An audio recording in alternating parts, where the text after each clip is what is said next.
Good evening. Hi. నాకు తెలుసు చాలా కరెక్ట్ టైంలో ఇచ్చారు. సో మిస్టేక్ నా తరఫున ఉంది. సో ఎంటీ చైర్స్ ముందు ఇప్పుడు నేను కొంచెం ఎంటర్టైన్ చేయాలంటే కొంచెం కష్టంగానే ఉంటుంది. సో అందరూ చక్కగా భోజనం చేస్తున్నారు. అయినా సరే మరి చాలా కొంతమంది కూర్చొని కూడా ఉన్నారు కాబట్టి సమయాన్ని వృధా చేయకుండా మిమ్మల్ని కాసేపు ఎంటర్టైన్ చేసే ప్రయత్నం చేస్తాను.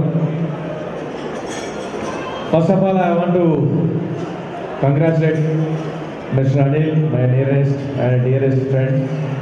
So more than 10 years anniversary సందర్భంగా, సెలబ్రేషన్ సందర్భంగా కంగ్రాచులేట్ చెప్తూ అనిల్ని పరిచయం చేసిన మనోహర్ రెడ్డి అన్నకి ప్రత్యేకంగా కృతజ్ఞత తెలియజేసుకుంటూ, సో అనిల్ గారు పరిచయం అవ్వడానికి కారణం కొన్నేళ్ల క్రితం నాకు మనోహర్ రెడ్డి గారు పరిచయం చేయించారు.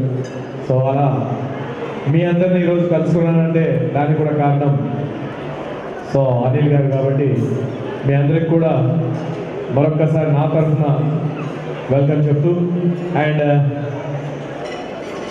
డిన్నర్ ఎంజాయ్ చేస్తున్నారు, బాగుంది. డిన్నర్ ఎంజాయ్ చేస్తూ కూడా మీరు కాస్త కామెడీని వినొచ్చు. అండ్ బాబా సైకిల్ గారు ఇంకా ఏ క్షణంలో రావచ్చు, మిమ్మల్ని సాంగ్స్తో ఎంటర్టైన్ చేయొచ్చు. బట్ దానికంటే ముందు కాస్త కామెడీతో మిమ్మల్ని ఎంటర్టైన్ చేద్దాం అనుకుంటున్నాను. ఉన్నవాళ్ళు కొద్దిమంది అయినా, ఎందుకంటే ప్లేట్లు చేతులు పట్టుకొని తింటున్న వాళ్ళకి చప్పట్లు కొట్టడం కొంచెం కష్టంగానే ఉంటుంది. ఇప్పటివరకు అయిన ఎంటర్టైన్మెంట్స్ అంతా కూడాను డ్యాన్స్ కాబట్టి డ్యాన్స్ చేస్తూ వాళ్ళు మిమ్మల్ని చప్పలు కొట్టమని ఎవరు అడగడానికి ఛాన్సెస్ లేవు. సో సింగింగ్ చేసినప్పుడు కానీ క్లాప్స్ కొట్టమని అడుగుతారు, లేదంటే మిమిక్రీ చేసినప్పుడు కానీ క్లాప్స్ కొట్టమని అడుగుతారు. డ్యాన్సర్స్కి అడగాల్సిన అవసరం ఉండదు కాబట్టి. సో మీరందరూ కూడా ఇక్కడ కూర్చున్న వాళ్ళు మ్యాక్సిమం ఇక్కడ కూర్చున్న వాళ్ళు చప్పట్లు కొట్టి నన్ను బ్లెస్ చేసే ప్రయత్నం చేయండి ప్లీజ్. థ్యాంక్ యూ భయ్యా, thank you so much. So మామూలుగా చాలా వరకు రకరకాల వ్యక్తులు కనబడుతూ ఉంటారు. వాళ్ళు మాట్లాడే మాటలు తీసుకొని నేను ఎక్కువగా జోక్స్ చెప్తూ ఉంటాను. అండ్ మిమిక్రీ అంటే సౌండ్స్ అండ్ వాయిస్ ఇమిటేషన్ మీ అందరికీ తెలిసిందే. సో ఫస్ట్ ఆఫ్ ఆల్ నేను సౌండ్ ఇమిటేషన్తో స్టార్ట్ చేస్తానండి. సో ఇందాక నేను కారులో నుంచి దిగంగానే నాకు చిన్న ఇన్సిడెంట్ ఎదురైంది. కారులో నుంచి దిగి వస్తా ఉన్నాను, టక్కున ఒక అతను నా చేయి లాక్కొని అన్నా నీది మస్తు ఉంటుందన్నా అన్నాడు. నాది మస్తు ఉండడం ఏంటి అంటే, అదే అన్న నీ మిమిక్రీ బాగుంటుందన్నా, అది చెప్పాలి కదన్నా, చెప్పకపోతే చాలా ప్రాబ్లమ్స్ అవుతాయి. టక్కున చేయి లాగేసుకున్నాం, అన్నా నేను మస్తు ఉంటుందన్నా అని చెప్పేసి అది అర్థం కాదు కదా మాకు అని చెప్పేసి అన్నాడు. క్లారిటీగా ఉండాలి, క్లారిటీగా మాట్లాడాలి అని చెప్పేసి చెప్పిన తర్వాత ఇలాంటి ఇన్సిడెంట్ మాకు జరుగుతూ ఉంటాయి. సపోజ్ మొన్న రీసెంట్గా నాకు రవీంద్రబాద్లో సన్మానం జరిగిందండి, ఫిలిం స్టేషన్ జరిగింది. చక్కటి అవార్డు ఇచ్చారు, బహుముఖ నట ధ్వనికరణ దురీనా అని అవార్డు ఇచ్చారు. బాగానే ఉంది. కానీ అందులో ఒక పెద్ద ఆయన వచ్చేసి షాలో కప్తూ బొకే ఇస్తూ శివారెడ్డి చూస్తుంటానే, నీ ప్రోగ్రాంలన్నీ చూస్తుంటానే, కార్యక్రమాలు చూస్తుంటానే, దూకుళ్ళ కాజా అంటే బాగా చేసినావా, సూపర్ చేసినావా, ఏం లేదు శివారెడ్డి మా వాడు పిచ్చోళ్ళ లెక్క రోడ్ల మీద తిరుగుతున్నాడు, నీతో తీసుకోపోరా అంటే నేను పిచ్చోన్నా ఏంటో తెలియదు, చక్కగా మాట్లాడేస్తుంటారు. సో వాళ్ళు మాట్లాడే మాటల్లో ఏమర్థం వస్తుందో ఆలోచించరు. అక్కడ దాకా ఎందుకంటే మొన్న ఆ మధ్య కరీంనగర్కి వెళ్ళాను, అక్కడ ప్రోగ్రామ్ చేస్తున్నాను.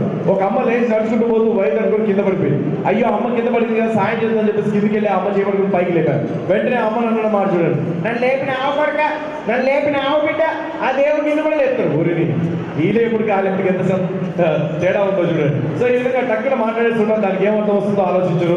ఇందాక నేను అడిగినట్టుగానే ఒక ప్రోగ్రాంలో అడుగుతున్నాను, చప్పట్లు కొట్టండి, ఎంకరేజ్ చేయండి, కళాకారులను అప్రిషియేట్ చేయండి అని చెప్పేసి చెప్తా ఉన్నాను. చెప్తా ఉన్నప్పుడు ఒక ఆయన లేచి నిలబడ్డాడు, శివరెడ్డి గారు మీరంటే నాకు చాలా అభిమానం అండి, మీరంటే నాకు చాలా ఇష్టం అండి, నేను మీకు పెద్ద ఫ్యాన్ అండి, కాకపోతే నాకు చప్పట్లు కొట్టే గుణం లేదండి, ఎవరిని అప్రిషియేట్ చేసే గుణం లేదన్నాడు. అది తప్పయ్యా, ఎప్పుడు అలా చెప్పొద్దు.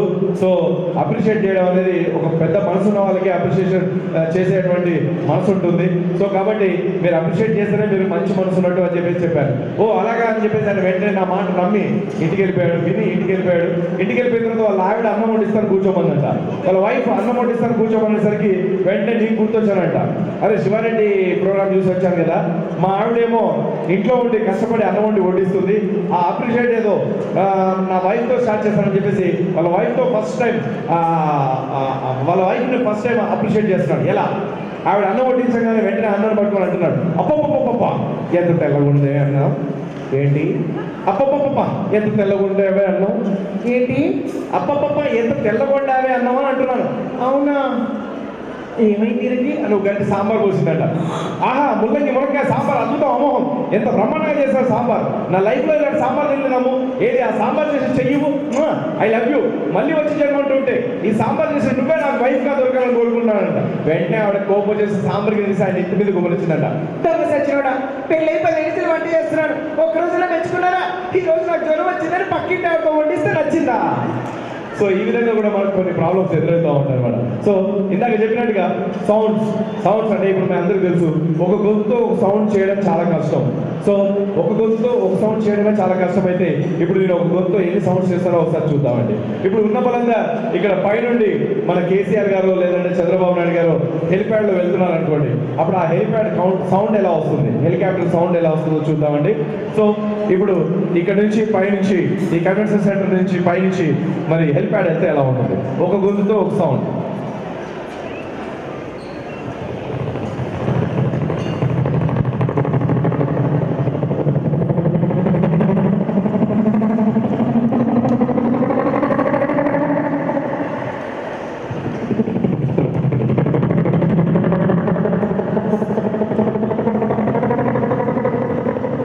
ఈ విధంగా ఒక గొంతు ఒక సౌండ్ చేసి చూపించవచ్చు.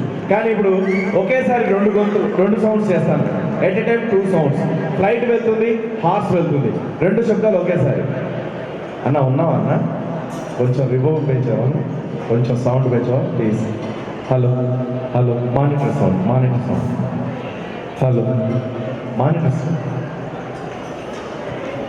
Hello hello, ya thank you so much, thank you. So ఇప్పుడు ఫ్లైట్ వెళ్తా ఉంది, హార్స్ వెళ్తా ఉంది, ఎట్ ఎ టైం 2 సౌండ్స్.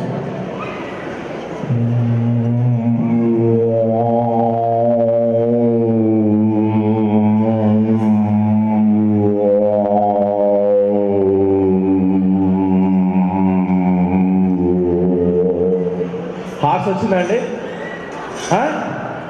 రాలేదా? అందరూ అక్కడ అడ్డంగానే ఉన్నారు, ఇక్కడ అడ్డంగానే ఉన్నారు, ఎట్లా వస్తుంది చెప్పండి? బైసాబ్ కొంచెం జరగండి భయ్యా, కొంచెం ప్లేస్ ఇవ్వండి, just move A bit. Okay right, ఇప్పుడు వస్తుందండి హార్స్. ఎలా వస్తుంది చూడండి.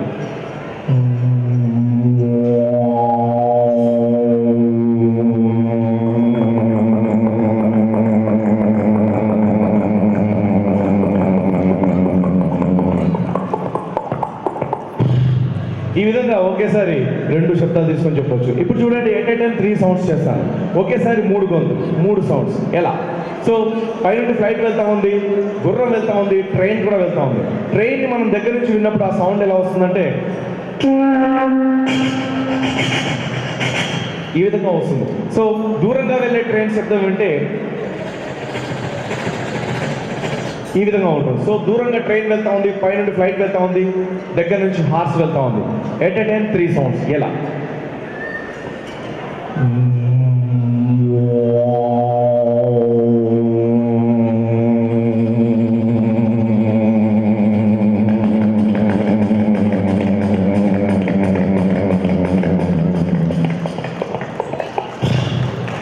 Thank you. ఈ విధంగా ఎట్ ఎ టైం 3 సౌండ్స్ తీసుకొని కూడా మనం సరదాగా చెప్పుకోవచ్చు. ఒకేసారి 3 మాట్లాడితే ఎలా ఉంటుందో కూడా తీసుకొని చెప్పొచ్చు. సపోజ్ ఇక్కడ చిన్నపిల్లలు ఆడుకుంటా ఉన్నారు, సపోజ్ వాళ్ళకి ఏదైనా దెబ్బ తగిలింది, సరే సారీ తగలొద్దు, కానీ ఒకవేళ తగిలి ఏడుస్తున్నారు అనుకోండి, ఆ బాబును ఊరుకోబెట్టడానికి వాళ్ళ నాన్న వాళ్ళ అమ్మ ప్రయత్నం చేస్తున్నారు. ఒకేసారి 3 గొంతులు ఎట్లా వస్తాయి? At a time 3 voice. ఎలా?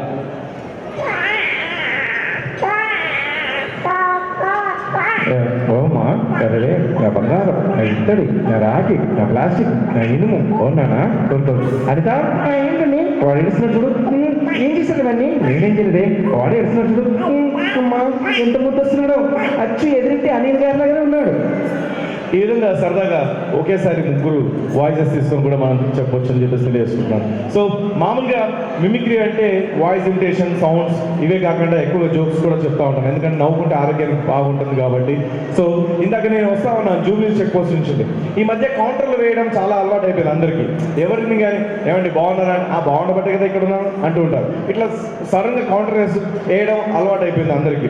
సో ఇప్పుడు సరదాగా తీసుకున్నట్టయితే నేనే జూబ్లీ చెక్ పోస్ట్ నుంచి వస్తా ఉంటే రెడ్ సిగ్నల్ పడింది. రెడ్ సిగ్నల్ పడేసరికి కార్ ఆపేసరికి ఒక బిచ్చగాడు వచ్చి అడుగుతున్నాడు, సార్ 10 రూపీస్ ఉంటే ధర్మం చేయండి సార్, 10 రూపీస్ ఉంటే ధర్మం చేయండి సార్. ఏమయ్యా 10 రూపీస్ ఎందుకు ఇవ్వాలి, 5 రూపీస్ తీసుకోవాలి. కాదు సార్ కాఫీ తాగుదాం అనుకుంటున్నాను సార్. కాఫీ తాగడానికి 10 రూపీస్ ఎందుకయ్యా, 5 రూపీస్ అని రాసింది కదా అన్నాడు. అంటే నాతో పాటు నాకు గర్ల్ ఫ్రెండ్ ఉంది సార్ అన్నాడు. బిచ్చగాడు కూడా గర్ల్ ఫ్రెండ్ ఉందా, గర్ల్ ఫ్రెండ్ ఉంది కాబట్టి బిచ్చగానే అయింది సార్ అన్నాడు వాడు. సో ఈ విధంగా కూడా వాళ్ళకి కౌంటర్లు వేస్తూ ఉంటారు. వాటిని తీసుకొని సరదాగా చెప్పుకోవచ్చు. సరే ఇది పక్కన పెడితే మనం చూస్తూ ఉంటాం, సపోజ్ అమ్మాయిలు అందంగా ఉన్నటువంటి అమ్మాయిలు చూసినప్పుడు చాలా మంది అమ్మాయిలు చక్కగా ఉన్నారు, చూడముచ్చటగా ఉన్నారు, ఎంతో అందంగా ఉన్నారు. సో వాళ్ళని మనం మామూలుగా ఒకప్పుడు అయితే దొండపండు లాంటి పెదాలు, లేత గులాబీ లాంటి బుగ్గలు, ఇలాంటి పూలతో పళ్ళతో పోల్చేవాళ్ళు అనమాట. కానీ ఇప్పుడున్న జనరేషన్, ఈ జనరేషన్ ఎలా పోలుస్తుంది చూడండి. ఒక అందమైన అమ్మాయి కనబడేసరికి వెంటనే అబ్బా కత్తులతో పోస్తున్నారు అమ్మాయిని. సో అదే అమ్మాయిలు కూడా అబ్బాయిని ఎలా పోలుస్తున్నారు చూడండి. ఇతను అబ్బాయి వచ్చేసి అమ్మాయిని అంటున్నాడు, హాయ్ సునీత, హాయ్ రమేష్, అబ్బా బాగున్నావు సునీత, ఏదో ఇలా ఉన్నాడు, నీకేమైంది సునీత, కత్తిలా ఉన్నావు, ఏంటి నీకేమైంది కత్తిలా ఉన్నావు అంటున్నా, నువ్వు మాత్రం తక్కువ గడ్డపారలా లేవు. సో ఇదన్నమాట పరిస్థితి. వాళ్ళు కత్తులతో పోలుస్తా ఉంటే వీళ్ళు గడ్డపారలతో పోస్తున్నారు. సో రేపు ఇంకే దేంతో పోల్చుకుంటారో మనకు తెలియదు. సరే ఇది పక్కన పెడితే పొలిటికల్ లీడర్స్ ఉన్నారు, వాళ్ళు మాట్లాడే మాటలు కూడా కామెడీ వస్తూ ఉంటుంది. లైక్ సపోజ్ మన కేసీఆర్ గారు ఉన్నారు, ఆయన మాట్లాడితే ఎలా ఉంటుంది. సపోజ్ చంద్రబాబు నాయుడు గారు ఉన్నారు, ఆయన మాట్లాడితే ఎలా ఉంటుంది. సో అలాగే మన చిరంజీవి గారు ఉన్నారు, పవర్ స్టార్ పవన్ కళ్యాణ్ గారు ఉన్నారు, బాలయ్య బాబు గారు ఉన్నారు, వీళ్ళందరూ కూడా మాట్లాడితే ఎలా ఉంటుందో సహాయం తీసుకొని చెప్తాను. ముందుగా నాకు చిన్నగా నాకు ఇష్టమైనటువంటి ఒక వ్యక్తి అంటే ఆ చిన్న వాయిస్ చెప్తాను. ఆయన ఎవరో కాదు, మన ఎక్స్ చీఫ్ మినిస్టర్. చూస్తా ఉంటే చాలా సంతోషంగా ఉందని చెప్పేసి చేస్తూ ముఖ్యంగా అనిల్ గారిని అప్రిషియేట్ చేస్తూ మొన్న మధ్య తమిళనాడు గవర్నర్ గారు నియమించాలో అక్కడికి వెళ్ళడం జరిగింది. ప్రతి ఒక్కరు నా వద్దకు వచ్చి వనక్కు అంటున్నారు. అదేమిటి నేను హైదరాబాద్ లో సిఎంసీలో కూర్చున్నప్పుడు మనకి సంగతి వేలగలిసిన నాకు అర్థం కాదు. ఒకే ఒకసారి సీఎం గా ఉన్నప్పుడు ఆయన కొంచెం ఒక ఎమ్మెల్యే గారి మీద విడిచిపడ్డారు. ఎలా ఆయన వచ్చినప్పుడు ఎలా ఉంటుంది ఆయన వాయిస్. సో మామూలుగా మాట్లాడితే ఏమిటి అందరూ కూడా ఈ విధంగా ఉంటుంది. అలిస్తే మాట్లాడుతున్నావు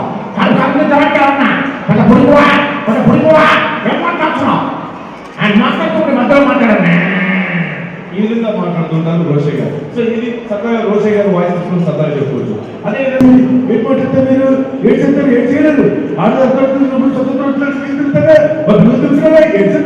చేయలేదు, ఈ విధంగా బొత్స సత్యనారాయణ గారు తీసుకుని సరదాగా చెప్పుకోవచ్చు. అలాగే మన కామెడీ కావాలంటే బిఆర్ మంత్రులు ఉన్నారు, ఎంపీ బిఆర్ మంత్రులు గారు. ఆయన మాట్లాడితే ఎలా ఉంటుంది, హలో దిస్ ఈజ్ హనుమంతరావు మాట్లాడుతున్నా. మీరందరూ కూడా ఈరోజు మరి కోవిడ్ ఏదైతే ఉన్నదో 10 సంవత్సరాల జరిగేటువంటి సందర్భంగా మరి సెలబ్రేషన్ చేసుకుంటున్న సందర్భంగా మీ అందరికీ శుభాకాంక్షలు తెలియజేసుకుంటున్నాను. బాగా చెప్పారు సార్. సార్ మీ ఇంటి పక్కన ఏదో ల్యాండ్ కబ్జా చేసినట్టు. నేను కబ్జా చేసిన ఖాళీగా పడుతుందిగా కార్ పార్కింగ్ చేసినాగా దిక్కే గతంలో కలపాలి. మరి గోడ కట్టించి గేట్ పెట్టిందంటే సార్ నా కారు ఎవరైనా ఎత్తుకోబోతున్నా గేట్ కట్టించా, గోడ కట్టించా. Super sir. మేము సరదాగా తీసుకున్నట్టయితే ఒక చిన్న కామెడీ బిట్ యాడ్ చేస్తే వాళ్ళకి ముగ్గురు మాట్లాడేటప్పుడు ఎట్లా వస్తుంది కామెడీ చూద్దామండి. సో ఒక ఫంక్షన్లో కేసీఆర్ గారు, అలాగే చంద్రబాబు నాయుడు గారు, అలాగే మన మెగాస్టార్ చిరంజీవి గారు ముగ్గురు వచ్చి కూర్చుంటే ఒక చిన్న కాంపిటీషన్ పెట్టారు వాళ్ళ ముగ్గురికి. సార్ మీరు ఏదైనా కావాలంటే మీరు అడిగింది ఇస్తాం, కాకపోతే అక్కడ 3 పాల క్యాన్లు పెట్టున్నారు. ఆ పాల క్యాన్ నిండా ఎవరైతే ఆవు పాలు పిండుకొస్తారో అక్కడ ఆవులు కూడా పెట్టున్నారు. సో ఎవరైతే ఆ క్యాన్ నిండా ఆవు పాలు పిండుకొస్తారో వాళ్ళకే మీరు అడిగిందల్లా ఇచ్చేస్తామని చెప్పేసి అనేసరికి ముగ్గురు వెళ్ళారు. ఎందుకంటే ముగ్గురు చాలా ఆశగా ఉన్నారు ఏదో అడుగుదామని చెప్పేసి. సో ఏం అడుగుతారో చూద్దాం, ఒకవేళ వాళ్ళు నిజంగా విన్ అయితే. సో ముగ్గురు వెళ్ళారు, ముగ్గురు వచ్చి కూర్చున్నారు. ముందుగా ఇతన్ని పిలిచారు, ఎవరిని, మెగాస్టార్ చిరంజీవి గారిని. ఆయన ఏమంటున్నారు చూద్దాం. సార్ మెగాస్టార్ చిరంజీవి గారు మీరు ఆవు పాలు పిండుకొచ్చారా లేదా క్యాన్ నిండా అనేసరికి చిరంజీవి గారు చూడు కావాల్సిన కళ్ళ ముందుకు వస్తే ఆనందంగా అచ్చరుతారా లేనంటున్నారా కాశీకి వెళ్ళడు కషాయించుకున్నాడు వారసుడు తన వర్షం మార్చుకున్నారా అదే వేళ అదే పౌరుషమా? సార్ మిమ్మల్ని డైలాగ్ చెప్పలేదు, ఆవు పాలు పిండుకొచ్చారా లేదా? ఏముంది అన్ని ఆవులను వర్షాలు నిలబెట్టి ఓసారి ఫేస్ కలిగించుకోండి సార్ గడగడ కాలిపోతే పడవా. సార్ మిమ్మల్ని డైలాగ్ చెప్పలేదు, ఒక్క నిమిషం కూర్చోండి. సరే మీరు పిండ రాలేదని, మీరు ఆవు పాలు పిండలేదని అర్థమైపోతుంది. చంద్రబాబు నాయుడు గారు అడుగుతాం. సార్ చంద్రబాబు నాయుడు గారు మీరు ఆవు పాలు పిండుకొచ్చారా లేదా? వెంటనే చంద్రబాబు నాయుడు గారు ఏంటి పెట్టుకొచ్చాలి? హరికృష్ణ ఫోన్ చేస్తాను ఆందివే అన్నారు, బాలకృష్ణ ఫోన్ చేస్తాను ఆందివే అన్నారు, తారకరత్న ఫోన్ చేస్తాను ఆందివే అన్నారు, లోకేష్ ఫోన్ చేస్తాను ఆందివే అన్నారు. అందరూ వచ్చిన తర్వాత ఎక్కడ వెండాలి, ఎక్కడ వెండాలి, ఎవరిని వెండాలి అన్ని మాట్లాడుకుని ఆ విధంగా పెట్టుకుంటూ ముందు పోతాం. అమ్మో చాలా పెద్ద స్కెచ్ చేశారండి మీరు. ఒక్క నిమిషం కూర్చోండి. కేసీఆర్ గారు కోపంగా చూస్తున్నారు. కేసీఆర్ గారు అంటున్నాం. సార్ కేసీఆర్ గారు కోపంగా ఉన్నారండి సార్? ఉండదు సారే, నా ముఖం నా ఇష్టం. నేను కోపంగా ఉంటా నవ్వుకుంటాను, నీకేమైతుందా? కాదు సార్ కోపంగా ఉన్నారు ఎందుకంటే అంటే ఆంధ్రలో ఉండాలా కోపంగా? తెలంగాణ ఉండదు. అమ్మ సార్ ఈ ఆంధ్ర తెలంగాణ కళాకారులకు సంబంధం లేదు సార్. సార్ మీరు కోపంగా ఉన్నారు ఎందుకని అడుగుతున్నాను. ఎందుకంటే నా ఇష్టమే, నా ముఖం నా ఇష్టం, నీకేమైతుందా? సార్ సరే సార్ వదిలిపెట్టండి. మీరు కోపంగా ఉంటే ఉన్నారు కానీ ఆవు పాలు పిండుకొచ్చారా లేదా? ఎట్ట పెట్టుకొస్తారా? ఏమైంది సార్? ఎట్ట పెట్టుకొస్తారా? ఏమైంది సార్? అందరికీ ఆవులు ఇచ్చిన దున్నపోతులు ఇస్తారు. సో ఈ విధంగా కేసీఆర్ గారు వాయిస్ తీసుకొని కూడా మనం సరదాగా చెప్పుకోవచ్చు. అదేవిధంగా బాలయ్య బాబు గారు వచ్చారనుకోండి, బాలయ్య బాబు గారు వచ్చి మాట్లాడితే ఎలా ఉంటుంది? సపోజ్ అనిల్ గారు పిలిచారు, బాలయ్య బాబు గారు వచ్చి మాట్లాడుతున్నారు.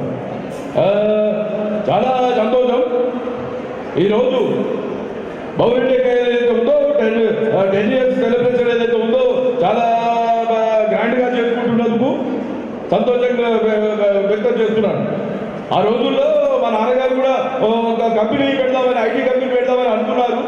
అదేవిధంగా ఎత్త రాజ్యం పుత్ర పూజలు చేయనట్టుగా కాబట్టి దానికి కాదు శుక్లాంబరం విష్ణు శశివర్గం చతుర్భుజమని తెలియజేసుకుంటూ మరి ఈరోజు శుభప్రదంతో మరి ప్రారంభమైనటువంటి చక్కటి బౌరిటెక్ ఐటీ కంపెనీ ఏదైతే ఉన్నదో చాలా ముందుకు పోవాలని మనస్ఫూర్తిగా కోరుకుంటూ. సార్ ఒక డైలాగ్ చెప్పండి సార్ అన్నారు. చూడు ఒకవైపే చూడు, రెండో వైపు చూడాలనుకోకు, ఆడిపోతావు. మా ఏరియాకి వచ్చి మమ్మల్ని బెదిరిస్తావురా? ఊరు మారితే తినే ఫుడ్ మారుతుంది కావచ్చు, పడుకునే బెడ్ మారుతుంది కావచ్చు, కానీ ఒంట్లో ఉన్న బ్రెడ్ మారుతున్నా బ్రెడ్ ఫుల్. ఈ విధంగా బాలయ్య బాబు గారు డైలాగ్ తీసుకుని సందర్భంగా చెప్పుకోవచ్చు. అదేవిధంగా చూసినట్టయితే మరి పవన్ కళ్యాణ్ గారు, పవర్ స్టార్ పవన్ కళ్యాణ్ గారు, ఆయన మరి హీరో రాజశేఖర్, జీవిత రాజశేఖర్, వాళ్ళిద్దరు మాట్లాడితే ఎలా ఉంటుందో చూద్దాం. సరదాగా కామెడీగా తీసుకున్నట్టయితే పవన్ కళ్యాణ్ గారు హీరో రాజశేఖర్ గారు వీళ్ళిద్దరు మాట్లాడుతున్నారు. పవన్ కళ్యాణ్ గారు హీరో రాజశేఖర్ అంటున్నారు, ఏమంటున్నారో చూద్దాం. రాజశేఖర్ గారు నీకు తెలియదు రాదు, నా గురించి నా సినిమా నుంచి కామెంట్ చేస్తున్నాడు. నా గురించి నా సినిమా నుంచి ఎందుకు కామెంట్ చేస్తున్నావు అనేసరికి జీవిత రాజశేఖర్ వెంటనే అలా ఎవరు చెప్పినారు? పవన్ కళ్యాణ్ గారు. అచ్చా జీవిత నువ్వు చెప్పినావా? నాకు తెలుగు రాదని ఎవరు చెప్పినారు? నేను చెప్పినానా? ఎవరు చెప్పినారని తెలుగు రాదని చెప్తున్నావా? నీకు తెలుగు సరిగ్గా అవసరం ఎందుకు ఆగుతూ మాట్లాడుతూ చెప్పు. నీకు తెలుగు సరిగ్గా అవసరం ఎందుకు ఆగుతూ మాట్లాడుతున్నావు చెప్పు. మరి మీకు అన్నీ వచ్చు కదా, ఎందుకు ఊగుతూ మాట్లాడతారు? ఈ విధంగా హీరో రాజశేఖర్ పవన్ కళ్యాణ్ తీసుకొని సరదాగా చెప్పుకోవచ్చు. ఇది పక్కన పెడితే మనం చూస్తూ ఉంటాం చాలా మంది పొలిటికల్ లీడర్స్, సినిమా యాక్టర్లు మాట్లాడే మాటలు కూడా చాలా కమ్మగా ఉంటుంది. సో వీళ్ళు కనుక ఏదైనా అమ్ముకుంటే ఎలా ఉంటుంది, ఏదైనా సేల్స్ బాయ్స్ గా పనిచేస్తే ఎలా ఉంటుంది? సపోజ్ అటు పొలిటికల్ లీడర్స్, ఇటు ఫిల్మ్ యాక్టర్స్ సేల్స్ బాయ్స్ గా పనిచేస్తే ఎలా, ఏం అమ్ముకుంటారు? ఎవరి గొంతుకు ఏం సూట్ అవుతుందో చెప్తానండి. ఎవరు సీరియస్ గా తీసుకోవద్దు, సరదా కోసం చెప్తున్నాను, జస్ట్ మీరు నవ్వుకోవడం కోసం చెప్తున్నాను అంతే తప్ప ఎవరు సీరియస్ గా తీసుకోవద్దు. ముందుగా వస్తున్నారు అన్న నందమూరి తారక రామారావు గారు. మరి ఆయన ఏం అమ్ముతున్నారు చూద్దాం.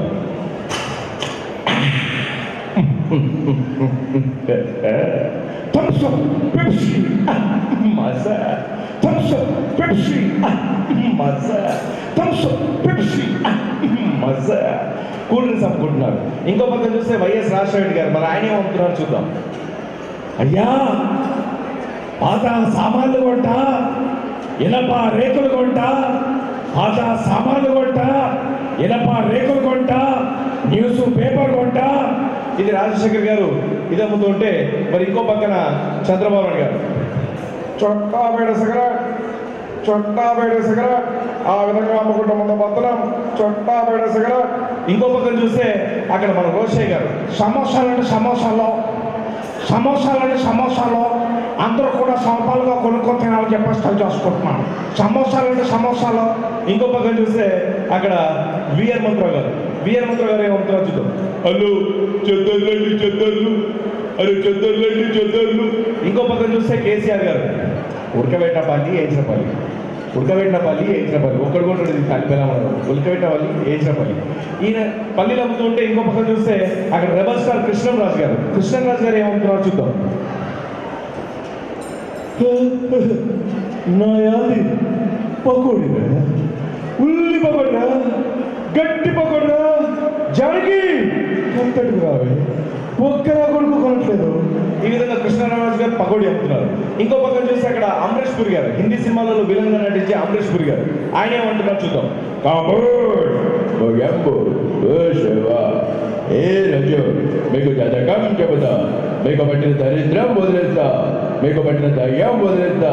మీకు పట్టిన దయ్యం వదిలిస్తా, దర్శనం వస్తుందా, జాతకాలు చెప్తా అంటుంటే ఆయన పోటీగా విలనే పోటీ కదండి. మరి ప్రకాష్ రాజ్ గారు వచ్చారు ఆయన పోటీగా. ఆయన ఏమంటున్నారు చూద్దాం. ప్రకాష్ రాజ్ గారు అంటరా వాడిపై పట్ట దయాలోదిస్తాడంట. వాడిపై పట్ట దయాలోదించడం కాదురా, వాడికి పట్ట దయాలు చుట్టేస్తాడా. అప్పుడు మీరందరూ నా దగ్గరికి రండిరా, నల్ల తాయికి పంపుతారు అంటరా, ఎర్ర తాయికి పంపుతారు అంటరా. నేను అసలు నన్నెవరు మోసం చేయలేరా. దట్ ఈస్ ప్రకాష్ రాజ్ వస్తా. ఈ విధంగా ప్రకాష్ రాజ్ గారు తాయికి పంపుతున్నారు. Thank you. అదేవిధంగా చూసినట్టయితే మరి ఇంకో పక్కన మన హీరో రాజశేఖర్ గారు, జీవిత రాజశేఖర్, ఇందాక చెప్పుకున్నట్టుగా జీవిత రాజశేఖర్ ఆయన ఒరిజినల్ వాయిస్తో అమ్ముతున్నారు. ఏమవుతున్నారు? అప్పడాలు కరకరలాడే అప్పడాలు. ఏం జీవిత సరిగ్గా అమ్ముతున్నానా? జీవితంలో అనుకుంటే ఏ పని చేయడం. సో రాజశేఖర్ గారు అప్పడాలు అమ్ముతుంటే కొండవలస లక్ష్మణరావు గారు కమిడియన్ కొండవలస లక్ష్మణరావు గారు ఆయన అమ్ముతున్నారు చూద్దాం. మన కొండవలస లక్ష్మణరావు గారు అంటే మీ అందరికీ తెలుసు, అవును వాళ్ళు ఇష్టపడ్డారు చిత్రంలో భార్య తన్నినప్పుడల్లా అయితే ఓకే అంటుంటారు అనమాట. సో కొండవలస లక్ష్మణరావు గారు మిరియాలు ధనియాలు జీలకర్ర. ఏంటి మిరియాలు ధనియాలు జీలకర్ర అయితే ఓకే. ఆఖరిగా వస్తున్నారండి బాబు మోహన్ గారు. మరి కమిడియన్ బాబు మోహన్ గారు వస్తున్నారు. ఆయన ఏమంటున్నారు చూద్దాం. అమ్మా బొచ్చుకే అమ్మ బొచ్చుకే అక్క బొచ్చుకే బొచ్చుకే అమ్మా పంది పిల్లలు అన్నోయ్ 2 పంది పిల్లలు కొంటే ఒక లీటర్ సోప్ ఫ్రీ అన్న. ఈ విధంగా కొంతమంది కమిడియన్స్ని పొలిటికల్ లీడర్స్ని తీసుకొని కూడా సరదాగా చెప్పుకోవచ్చు. Thank you. సో మీకు చప్పట్లు కొట్టే అవకాశం నేను ఇవ్వలేదండి, టక్క చెప్పుకుంటూ పోతున్నాను. దానికి క్షమించవలసిందిగా కోరుతున్నాను. Right, okay. మరి భార్యాభర్తలు ఉంటారు, భార్యాభర్తలు మాట్లాడుకునే మాటల్లో కూడా కామెడీ వస్తూ ఉంటుంది. పాపం అన్ఫార్చునేట్లీ ఒక భర్తకి భార్య మీద అనుమానం కలిగింది. సో భర్త మీద భార్యకి, భార్య మీద భర్తకి అనుమానం కలగడం అప్పుడప్పుడు కొన్ని ఇళ్లలో ఎక్కడో జరుగుతూ ఉంటాయి, రేర్గా జరుగుతూ ఉంటాయి. కానీ ఇక్కడ భార్య మీద భర్తకు కలిగిందండి అనుమానం. సో భార్య మీద భర్తకు అనుమానం కలిగింది. సో భర్త వెంటనే కాల్ చేసి ఆవిడని ఏమడుగుతున్నాడో ఆమె ఎలా సమాధానం చెప్తుందో చూద్దాం. ఇంటికి ఫోన్ చేశాడు ఆఫీస్ నుంచి. ఆవిడ భార్య కాల్ లిఫ్ట్ చేసింది. హలో, ఎక్కడున్నావే? నేను ఇంట్లోనే ఉన్నానండి. నిజం చెప్పు. ఇంట్లోనే ఉన్నానండి. నిజం చెప్పమన్నానా? అబ్బా ఇంట్లోనే ఉన్నానండి. అయితే కిచెన్లోకి వెళ్ళు. వచ్చానండి. మిక్సీ ఉందా అక్కడ? ఉందండి. ఆన్ చెయ్యి. ఓకే ఇంట్లోనే ఉన్నావు అని ఆయనకు ఒక నమ్మకం కలిగింది, కాన్ఫిడెంట్ వచ్చేసింది. మళ్ళీ నెక్స్ట్ డే అలాగే ఆఫీస్కి వెళ్ళాడు. మళ్ళీ ఇంటికి ఫోన్ చేశాడు. ఎక్కడున్నావు? ఇంట్లోనే ఉన్నానండి. కిచెన్లోకి వెళ్ళు. వచ్చానండి. మిక్సీ ఆన్ చెయ్యి. ఓకే ఇంట్లోనే ఉన్నాం పెట్టి. అలా 3వ రోజు 4వ రోజు కూడా కాల్ చేశాడు. ఇంట్లో ఉందని కన్ఫర్మ్ చేసుకున్నాడు. కానీ 5వ రోజు మళ్ళీ ఆఫీస్కి వెళ్ళినప్పుడు ఏదో ఫైల్ మర్చిపోయారని ఇంటికి వచ్చాడు. ఇంటికి వచ్చేసరికి ఆయన కనపడలేదు, ఆవిడ లేదు ఇంట్లో. ఆవిడ లేకపోయేసరికి ఈయన టెన్షన్ పెరిగిపోయింది. వెంటనే పన్నాళ్ళు పిలిచాడు. ఒరే రంగయ్య, మల్లయ్య, మల్లమ్మ, పుల్లమ్మ ఎక్కడా? సార్ పిలిచారండి. పిలవలేదురా? వచ్చారు. ఏమైంది సార్? అమ్మగారు ఎక్కడరా? ఏమోనండి, మీరు ఆఫీస్కి వెళ్ళగానే వెళ్ళిపోయిందండి. ఎక్కడికి వెళ్ళిందిరా? ఎక్కడికి వెళ్ళిందో తెలియదయ్య గారు, వెంట మాత్రం మిక్సీ తీసుకెళ్ళిందండి. సో ఈ విధంగా మనం వాళ్ళిద్దరు మాట్లాడుకునే విధానం తీసుకొని కూడా సరదాగా చెప్పుకోవచ్చు. అదేవిధంగా చూసినట్టయితే భర్త భార్య నేర్పించడం, భార్య భర్త నేర్పించడం సరదాగా మనం అందరం చూస్తూనే ఉంటాం. ఇక్కడ చూడండి, భర్త భార్య నుంచి అంటున్నాడు, అనిత అనిత ఏంటండి? ఏం లేదే, మన కాలనీలో పిచ్చి కుక్కలు గచ్చి కుక్కలు తిరుగుతున్నాయని చెప్పేసి పోలీసు వాళ్ళకి ఈ మున్సిపాలిటీ వాళ్ళకి కంప్లైంట్ చేశాం కదా. ఆ మున్సిపాలిటీ వాళ్ళు వ్యాన్ తీసుకొచ్చేసి ఆ కుక్కలన్నింటినీ వ్యాన్ వేసుకొని తీసుకెళ్ళిపోతున్నారే. అవునా? ఎందుకన్నా మంచి మీరు ఇంట్లోకి రండి. అంటే నీ ఉద్దేశం ఏంటి? అయ్యో రామా, నేనేమన్నానండి? నువ్వేదో అన్నావు. అబ్బా, ఎందుకంటే నన్ను ఇలా ఏడిపిస్తుంటారు? ఎదురు స్వాతిని చూడు, వాళ్ళ ఆయన పువ్వుల్లో పెట్టి చూసుకుంటాడంట. మీరు ఉన్నారు ఎందుకు? ఏంటి? ఎదురు స్వాతిని వాళ్ళ ఆయన పువ్వుల్లో పెట్టి చూసుకుంటాడంట. మీరు ఉన్నారు ఎందుకు? ఓ స్పిచ్ మామా, వాళ్ళ ఆయన పూల వ్యాపారమే.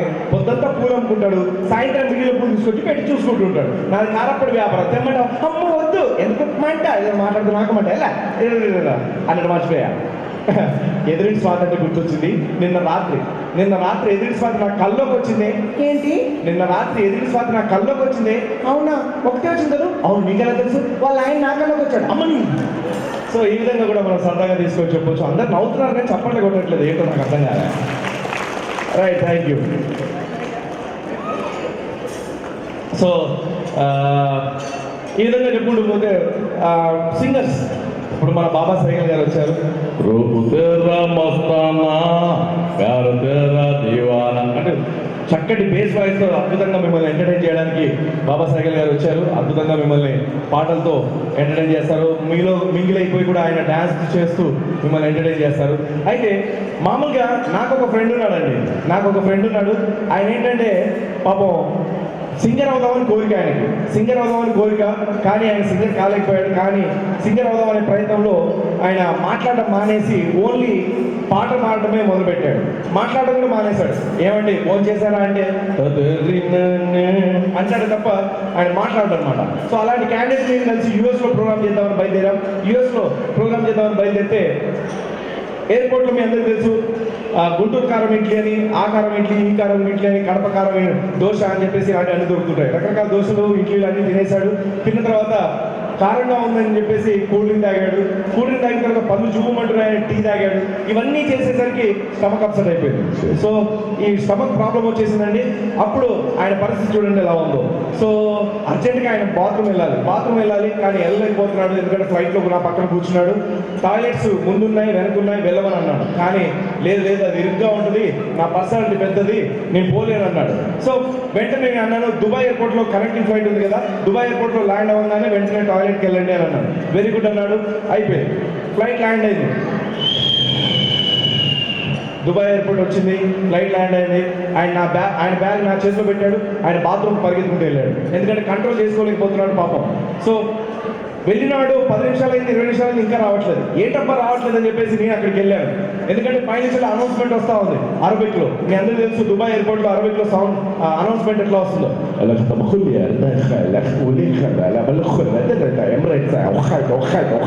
ఎవడో ఉమ్మేసినట్టే ఉంటుంది మీద. సో ఈ విధంగా అరబిక్లో అనౌన్స్మెంట్ వస్తూ ఉంది, ఎమిరేట్స్ ఫ్లైట్ కనెక్టింగ్ ఫ్లైట్ రావాలని. నాకు టెన్షన్ పెరిగిపోయింది. అక్కడికి వెళ్ళి చూశాను, ఆ టాయిలెట్ దగ్గరికి, రెస్ట్ రూమ్ దగ్గరికి వెళ్ళి చూస్తే 13 మంది ఉన్నారండి. ఆ 13 మంది ఉన్నారు. 14వ నెంబర్గా మనోడు నిలబడి ఉన్నాడు. ఏమైందిరా ఇంతమంది ఉన్నారు టాయిలెట్ ముందంటే, ఏం లేదు బ్రదర్, అందులోకి ఎవరైనా ఒకరే వెళ్ళే పరిస్థితి ఉంది, ఒకే కంపౌండ్ ఉందంట. అది మరి ఒక్కడే వెళ్ళాడు. ఆ వెళ్ళినప్పుడు బయటకు వస్తే కానీ ఇంకోటి వెళ్ళలేని పరిస్థితి అన్నాడు. ఒరే నాయనో, 13 మంది ఎప్పుడు వెళ్తారు, ఎప్పుడు వస్తారు, మీ పరిస్థితి చూస్తేనేమో తట్టుకోలేకుండా ఉన్నాం, ఏంటి కథ అని చెప్పేసి అక్కడ పక్కన నిలబడి చూస్తున్నాడు. వాడు కంట్రోల్ చేసుకుంటున్నాడు. అక్కడ వచ్చిన కామెడీ ఎలా ఉందో చూడండి. వాడు కంట్రోల్ చేసుకుంటున్నాడు, లైన్లో ఉన్నాడు 14వ నెంబర్లో. మనమైతే అమ్మ అబ్బా చచ్చాను దేవుడు అంటాం, కానీ ఆయన రాగాలిన పాటలు, సాంగ్స్ ప్రాక్టీస్ అనమాట.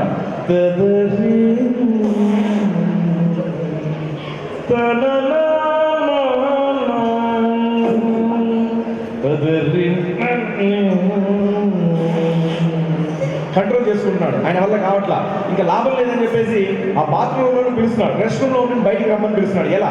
మనమైతే ఏమంటాం, ఏమయ్యా తొందరగా బయటికి రా అంటాం. కానీ ఆయన పాటల రూపంలో మాట్లాడతాడు కదా, వెంటనే పాట రూపంలో పిలుస్తున్నాడు. ఓకే. సో పాట రూపంలో పిలుస్తున్నాడు. సో రాబోయి చందమామ నా వింతగా వినుమా, రాబోయి చందమామ అనగానే వెంటనే ఆ బాత్రూంలో విన్నాడు, ఆ రెస్ట్ రూమ్లో ఉన్నాడు, విన్నాడు.